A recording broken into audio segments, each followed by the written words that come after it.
नमस्कार. आज आपण मँगो कलाकंद बघत आहोत.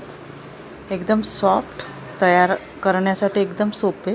त्यासाठी चांगल्या क्वालिटीचा आंबा, त्याचा पल्प काढून घेऊयात.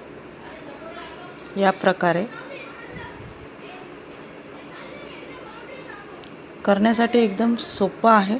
नक्की करून बघा.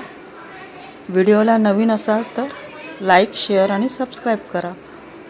आता 4 ब्रेडच्या साईड्स काढून त्याचा ब्रेड क्रम्स करून घेतले.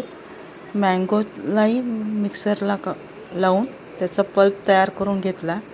कढई गरम करायला ठेवून मँगो पल्प यामध्ये घेतला. घरीच तयार केलेलं पनीर, हे पाऊण लिटर दुधाचं पनीर आहे, फुल फॅट. त्यासोबतच हे ब्रेड क्रम्स आपण तयार केलेले होते की नाही, ते यामध्ये घेऊयात.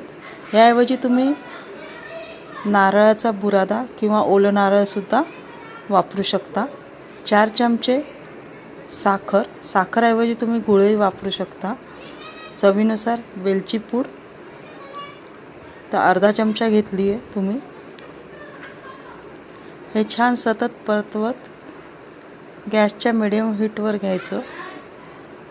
नॉनस्टिक पॅन यूज करायचा, त्यामुळे फास्ट तयार होतं. किंवा जाड बुडाची कढई तुम्ही वापरू शकता.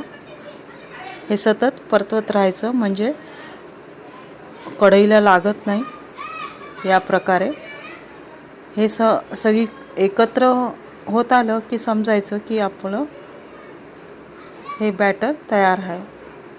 समजा तुम्हाला वड्या करायच्या नसतील तर तुम्ही असंही एन्जॉय करू शकता. कढईला लागलेलं सगळं काढून घेऊयात. त्यासोबतच एक ट्रे तयार करून घ्यायचा तूप लावून. हे आपलं तयार आहे बॅटर. यामध्ये घेऊयात आणि एकसारखं पसरून घ्यायचं छान या पद्धतीने.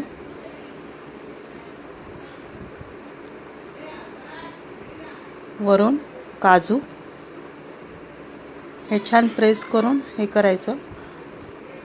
दीड तासासाठी सेट होण्यासाठी ठेवायचं.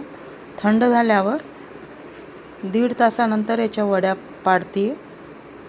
मस्त अशा तयार आहे. जर ही रेसिपी